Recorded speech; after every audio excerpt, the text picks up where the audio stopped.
Very clearly, the government has taken a clear, firm stand that railways will not be privatized. It's a very clear stand we have taken, and I've said that in the parliament. The decision has been approved at the cabinet level, so we are not privatizing the railways.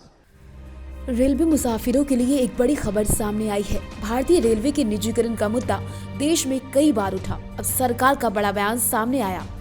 केंद्रीय rail मंत्री अश्विनी वैष्णव ने अपने बयान में कहा, भारतीय railway का निजीकरण करने का सरकार का मन नहीं।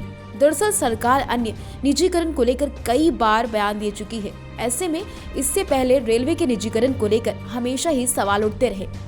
लोकसभा में लिखित सवाल के जवाब में रेल मंत्री अश्विनी वैष्णव ने स्पष्ट कहा, सरकार ने पहले भी कहा है, एक बार फिर हम सभी को कहना चाहते हैं, भारतीय रेल का निजीकरण नहीं होगा। ऐसे में रेलवे के निजीकरण को लेकर चल रही तमाम अटकलों पर अब फुल स्टॉप लग गया है।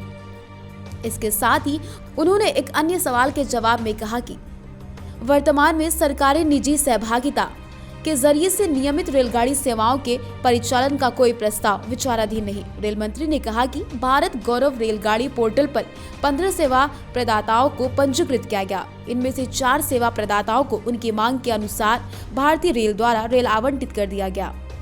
वित्त वर्ष 2022 और 2023 में 30 नवंबर तक भारत गौरव रेलगाड़ी योजना के तहत कुल 26 वाणिज्य फेरे परिचालित किए जाएंगे। रेलवे बोर्ड के सेवानिवृत्ति अध्यक्ष की नियुक्ति के संबंध में पूछे गए सवाल के जवाब में रेल मंत्री ने कहा, वर्तमान अध्यक्ष मुख्य कार्यपालक अधिकारी रेलवे बोर्ड को 1 वर्ष की अवधि के लिए नियुक्त किया गया, जिसमें पुनर्योजन आधार पर 6 माह की अवधि शामिल है। वर्तमान में मंत्रालय में 393 पद खाली हैं।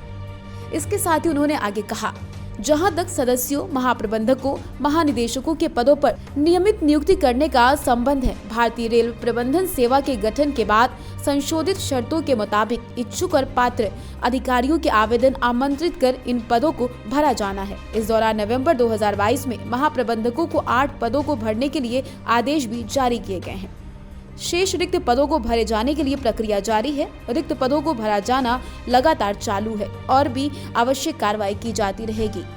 We will have to always take a bigger challenge and deliver something better at a lower cost and a better quality. Then only the world will really take notice of our country. So that challenge we have to see in each and every country, in services, in products, in manufacturing, in everything. Regarding the privatization of railways, we have considered that question in good detail, and very clearly the government has taken a clear, firm stand that railways will not be privatized. It's a very clear stand we have taken, and I've said that in the parliament. The decision has been approved at the cabinet level, so we are not privatizing the railways. So that's a very clear stand we have taken.